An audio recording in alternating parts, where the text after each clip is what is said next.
Bismillahirrahmanirrahim. Littafin Ilhabib kashi na 44. Ajiyar zuciya ya sake, fuskarsa dauke da murmushi. Wani nishadi da walwala yake ji mara iyaka. Allah ya nuna masa ranar da zai mallaki Hadiya a matsayin iyalinsa. Ba zai haɗa ranar da kowace iriyar rana ba, saboda muhimmancinta. Bacci ne mai daɗi ya ɗauke shi, cike da mafarkan Hadiya wanda dama tuni ya saba da su. Tun daga ranar fa Malam Habib ya samu abin yi don ba shi da aiki sai yin waya da Hadiya. Yana kashe ta da kalaman soyayya gida da ofis, yana makale da waya a kunnen shi. Sai bayan kuma ya gama zuba kalamai idan suka gama wayar, yayi ta jan tsaki yana jin haushin kanshi. Gaskiya soyayya ba ta yi masa adalci ba. Wai kamar shi ya zauna yana zuba waɗannan uban kalaman a gurin ƙaramar yarinya. Ya san yanzu ta gama raina shi ma. Daga baya kenan Mr. Gashuwa. Allah sarki, wannan kenan. Hadiya dai tun tana mamaki har ta daina, kuma tun ba ta biye masa har ta fara biye masa. Ita kanta ta san tana jin wani abu a game da Habib din, sai dai bata san ko meye ba, ko ita ce soyayya, oho, bata sani ba. Shirye-shirye ake yi sosai ta duka bangarorin, tunda duka wata ɗaya ne aka saka bikin. A hakan ma an ƙara sati 3 saboda wani uzuri da Abbas saurayin Ummi ta ya kawo. Gashi kuma Alhaji Suleiman yana so a haɗa bikin gabaki ɗaya. Hakan yasa ya nemi alfarma daga sauran bangarorin. Jambulo nan ne unguwar da dama Habib yake ginin sa, shi ma Mujahid a nan ya sayi filin kusa da na Habib. Duk an gama ginin gabaki ɗaya, sai dai 'yan sauran abubuwa da ba a rasa ba, da sauran 'yan gyare-gyare da za a yi. Duk yanda Gashuwa ya so ɓoye zumuɗin shi akan auren, ya kasa. Don haka kowa ya fahimci lallai yana farin ciki da wannan auren. Hatta Ummi baya jin kunyarta, zama yake sosai suna tattauna abin da ya shafi maganar bikin. Har mamaki akin yi abin yake bata. Ta ƙara tabbatarwa lallai ba ƙaramin so abin ta yake yi wa Hadiya ba. Fatansu da addu'arsu dai Allah ya ba su zaman lafiya mai ɗorewa. Yau ma Hadiya yana lafe akan gado suna waya da Habib, sai zuba masa shagwaba take, yana faman biye mata. A haka Siyama ta shigo ta dame ta. Zama ta yi a gefen gadon tana kallon Hadiya wanda ta ci gaba da yin wayarta, tamkar ita kadai ce a wajen. Sai bayan da suka gama wayar sannan Siyama ta kalle ta tana murmushi ta ce, munafunfun, wai dama haka kiyayya take ban sani ba. Kamarya, Hadiya ta ce tana mata kallon rashin fahimta. Dariya Siyama ta yi ta ce, to ni dai kam iya sani na cewa kika yi ba kya sanya Habib, amma kwanakin nan baki da aiki sai yin waya da shi. Kuna shan hirar soyayya, shine nake tambaya ko duk cikin kiyayyar ce haka. Baki Hadiya ta tabe tana faɗin, tana dan hararar Siyama ta ce, ke kuma sarkin sa ido, ina ruwanki da ruwana mana. Allah ne ya kama ki kawai. Ke ni fa ba san shi nake ba, kawai dai ina taya shi hira ne. Na ga alama shi ma in kika gansa ba za ki ce zai yi ba. Mutumin nan jiya ma da ya kira ba kya kusa na yi bikin, na ji ya wani kashe murya, wai hello my dear.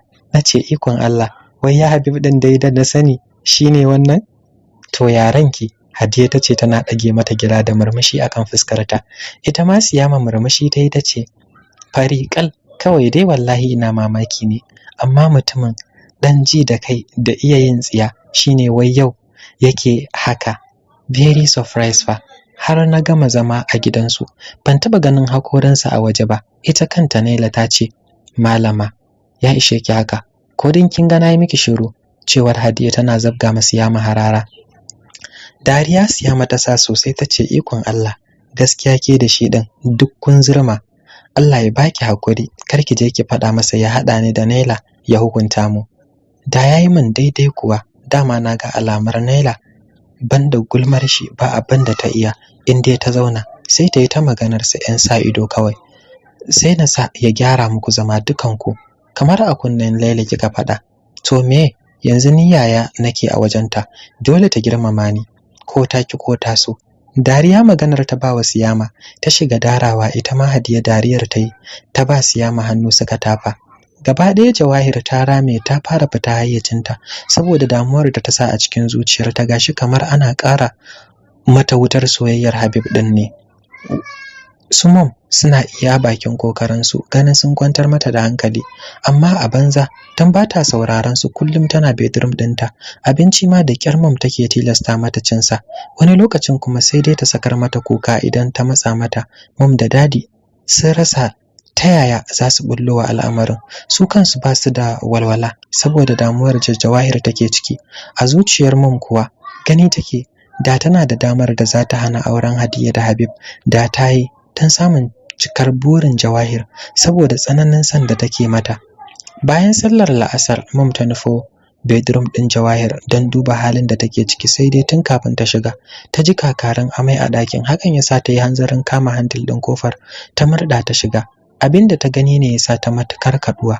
Jawahir ce durƙushe a gaban gadonta tana kilaya amai.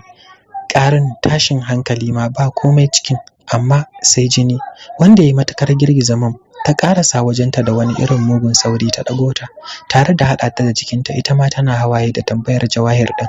Jawahir ba baki sai langwabewa da ta yi a jikin Mom, tana sakin wani irin numfashi ɗaiɗai tamkar yana mata wahalar fita ne. Hakan ya ƙara daga hankalin Mom, ta fashe da kuka. Ta rasa me ma za ta yi ta taimaka mata a lokacin saboda tsabar rodewa da ta yi, sai faman jijjiga Jawahir din take. Tana kiran sunanta wanda sama-sama Jawahir take jin sunanta da Mom din ke kira, kafin daga baya ma ji da ganinta suka ɗauke gaba ɗaya. Kula da hakan ya sa Mom sakin wani kuka mai karfi ta kwanta da ita akan gadon ta fita da gudu zuwa nata bedroom din don kiran dadi ta faɗa masa abin da yake faruwa. Sai tana dab da tsinkewa wannan ya daga wayar yana tambayar ta lafiya kuwa. Alhaji ba lafiya, ka zo yanzu dan Allah. Baby ba lafiya, aman jini take, gashi kuma yanzu naga kamar ma ba numfashi a jikinta. Please ka zo dan Allah, tace cikin kuka. Tausayin Jawahir din na ƙara ratsa ta. Ba ta raba ɗayan biyu, duk akan Habib ne wannan matsalar. Wani irin so ne take yi masa haka? Yarinya ta rasa sukuninta sai fama take. Gaskiya bari Alhaji ya zo, ya kamata su yi wani abu a kai. Shirinsu ba zai haifar da ɗa mai ido ba. Suna ji suna gani za su rasa bebi in dai ba a samu mafita ba. Inna lillahi wa inna ilaihi raji'un. Gani nan zuwa insha Allah yanzu. Hasbunallahu wa ni'mal wakil, yace cikin tashin hankali tare da katse wayar. Da sauri Mom ta fita ta koma bedroom din Jawahir. Yanda ta kwantar da ita haka ta dawo ta same ta. Zama ta yi akan gadon ta janyo ta jikinta. Ta rungume ta tana kuka. Gaskiya so bai yi wa yarinyar nan adalci ba sam. Tana zaman ta lafiya, yanzu ta zo ta sa kanta a matsala.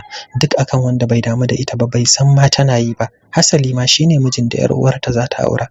Nan da nan sai ga dadi ya dawo kai tsaye bedroom din Jawahir ya nufo. Hankalin shi ya ƙara tashi a yanda ya ganta, ya kuma da aman da ta yi a bakin gadon wanda ko samun damar gyara wajen Mom ba ta yi ba. Mom ta yi tunanin zai kira Dr. Jabir ne ya duba ta a gida kamar yadda aka saba. Dadi ya ce a'a, su ɗauke ta kawai su je asibiti. Ba abu bane da ya kamata a ce an jinkirta ba. Don haka ba ɓata lokaci suka ɗauke ta suka nufi asibiti da Dr. Jabir din yake aiki. Babban asibiti ne, private hospital. Suna zuwa aka shiga da ita emergency. Dr. Jabir shine tsaye a kanta da wani abokin aikinsa Dr. Samuel. Har lokacin ba ta numfashi. Su dadi na reception a zaune. Har lokacin Mom ba ta yi shiru ba, sai kuka take, gani take kamar za su rasa Jawahir. Cike da damuwa dadi ya kalle ta ya ce, dan Allah Sauda, ki hakuri ki yi shiru da bakinki. Da wanne kike so in ji? Da halin da Bibi take ciki ko kuma da wannan koke-koken da kike ta yi tun ɗazun? Addu'a ya kamata ki mata. Allah ya bata lafiya, ba kuka ba. Cikin kuka ta ce, dole in yi kuka Alhaji. Baka ga halin da yarinyar nan take ciki ba? Amman jini fa Alhaji. Damuwar ta har ta kai haka. Kani nake tamkar za mu rasa ta wallahi. Sai ta ƙara fashewa da wani kukan tana rufe idanuwanta da mayafin da ke jefe a jikinta. Kafadarta ya dafa. Cikin kwantar da murya ya ce, ki daina kawo wannan a ranki. Insha Allah baby za ta samu lafiya, za ta tashi. Cuta ai ba mutuwa ba. Ke dai kawai ki mata addu'ar Allah ya tashi kafadanta. Kai ta gyada masa kafin ta ce, dan Allah Alhaji mai wani abu akan lamarin nan. Duk wannan abin fa akan yaron nan Habib yake faruwa. Ya kamata mu samu mafita tun kafin lokaci ya kware mana. Idan aka ci gaba da tafiya a gaba baby za ta iya rasa rayuwarta akan yaron nan. Yanzu dai yake shiru da maganar nan. Lafiyar baby ita ce gaba da komai a halin yanzu. Ko ma me mu bari idan ta ji sauki sai mu tattauna maganar har da su iyayen nata. Yanzu ma zan kira Alhaji Yusuf din in sanar da shi gare ya san halin da ake ciki. Shikenan, amma dan Allah Alhaji ka tsaya tsayin daka wajen ganin ka samar wa yarinyar nan abin da ranta yake so. Ya kamata yar uwar nan tata ta hakura ta bar mata yaron nan. Ita ta aure shi ya kamata ta yi tukuicin so. Allah sarki, sunan wani littafin da Billy Esfari ta rubuta kenan tukuicin su akan yar uwar nan tata, ko don gudun fadawar ta cikin wani hali. Dadi yana shirin yin magana, fitowar Dr. Jabir da Dr. Samuel yasa yayi shiru suka tashi da sauri, shi da mom suka nufe su. Dr. Jabir ne ya tsaya da su tare da basu umarnin su biyo shi office ɗinsa. Shi kuma Dr. Samuel ya tafi hanyar office ɗin nasa ya nufa, suka rufa masa baya. Nan nauyar numfashi Dr. Jabir ya sauke yana kallon mom da dadi da suke zaune a gabansa suna jiran jin abin da zai faɗa musu. Kai ya dan girgiza ya ce, amma Alhaji me yasa aka kyale ta har ta shiga irin wannan condition din? Me yasa ba ku yi mata abin da take so ba? Yanzu dai dokta ya jikin nata, kuma cikin tashin hankali. Muna cikin tashin hankali wallahi, tun dazu mun kasa nutsuwa. Ta farfado ne? Allah ya taimake mu, mun yi nasarar ceto rayuwarta, amma Alhaji yarinyar ka tana da damuwa, kuma akwai abin da take so wanda bata samu ba. Dan haka ta saka abin aranta sosai, wanda har hakan ya so ya jawo zuciyarta matsala, amma yanzu komai normal. But yana da kyau shi wannan abin da ta sa aranta din a bada shi please, gudun ƙara shiga wata matsalar. Insha Allah doctor, yanzu ya jikin nata? Alhamdulillah yanzu dai bacci take saboda allurar da muka yi mata. Mun sa mata drip. Zuwa safiya dai idan muka ga yanayin jikin nata ma za mu iya discharging nata. Masha Allah, thank you doctor. Za mu iya shiga maganta? Why not? Za ku iya, Allah ya bata lafiya.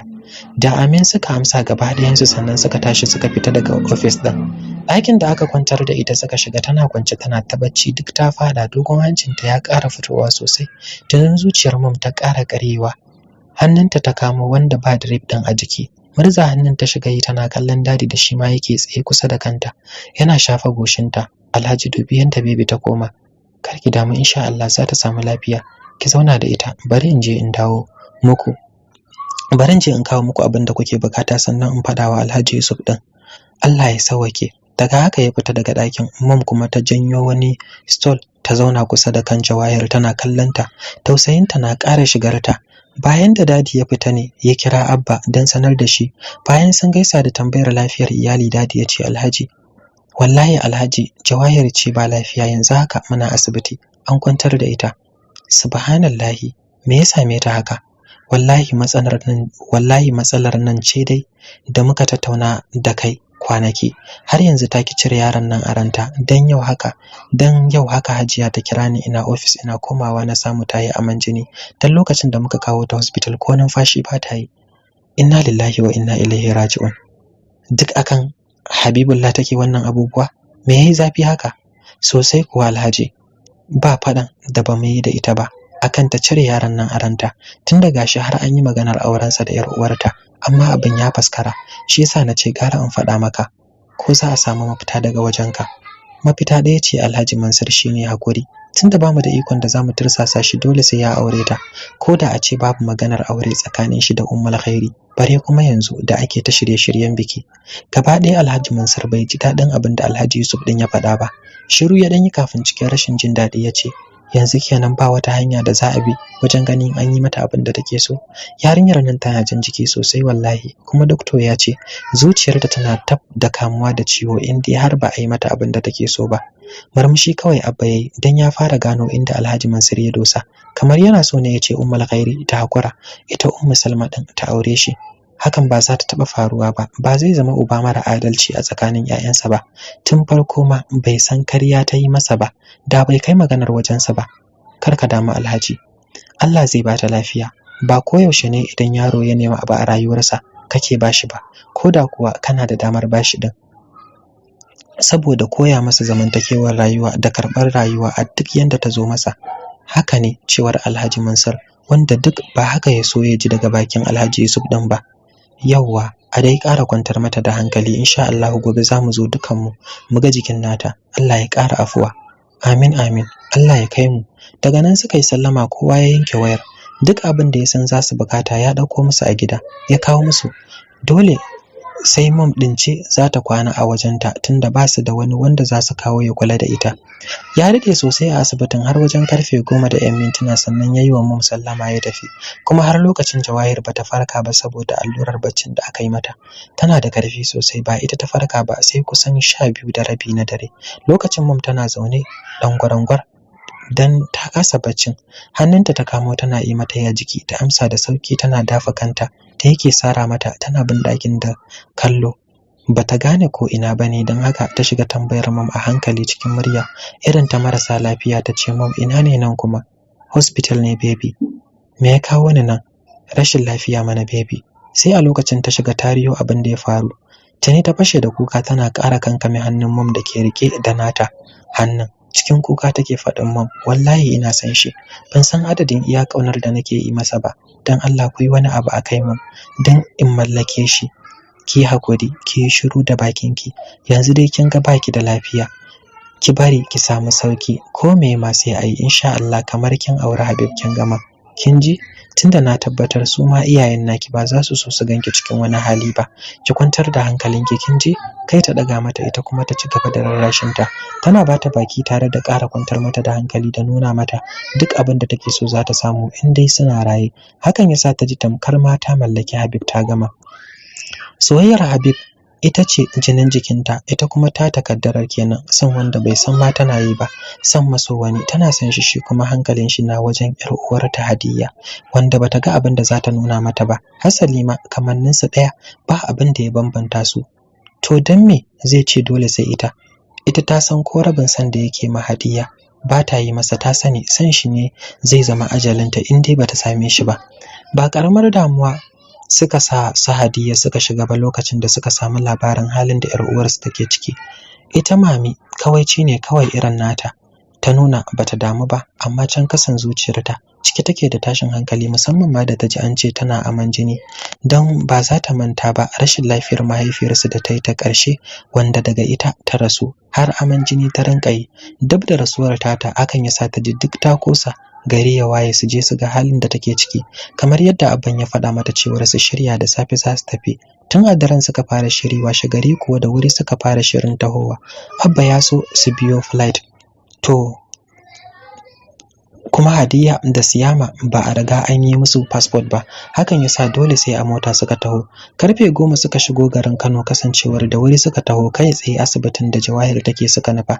Bayan Abba ya tambayi Baba ya faɗa masa sunan hospital din, ganin Alhaji Yusuf Madaki yayi matukar girgiza mutanen asibitin, suka shiga tunanin abin da ya kawo shi.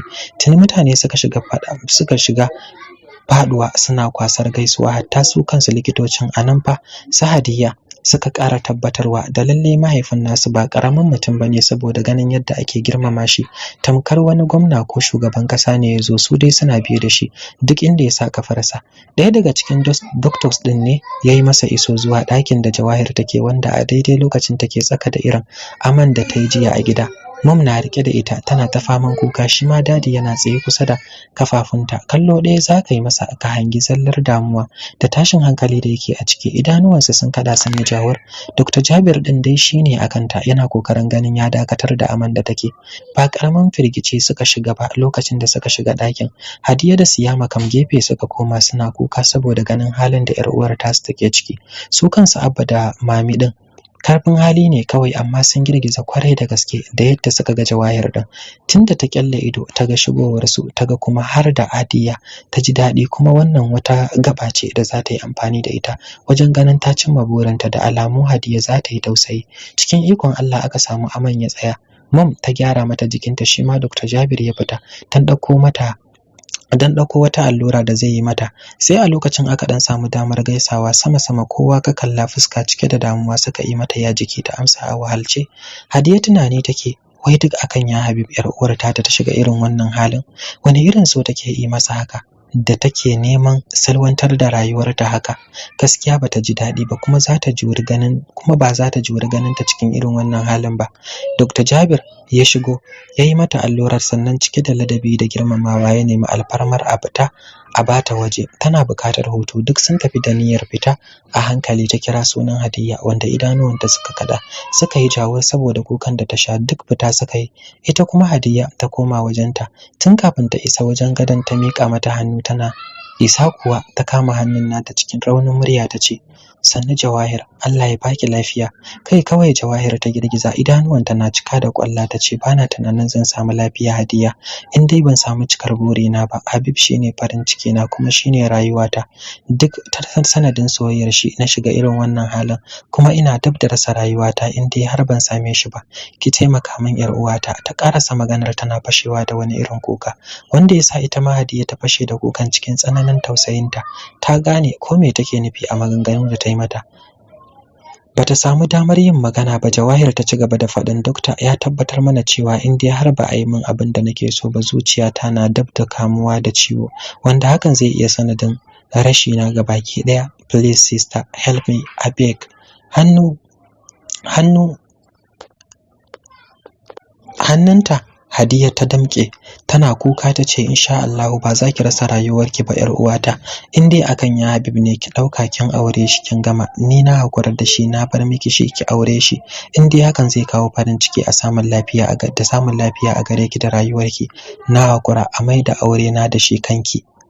Allah sarki, wannan kenan. To Tam ya mai da hankalin shi kanmu, don haka ya kora mu, sai mun same sa za mu daura. Mu huta lafiya.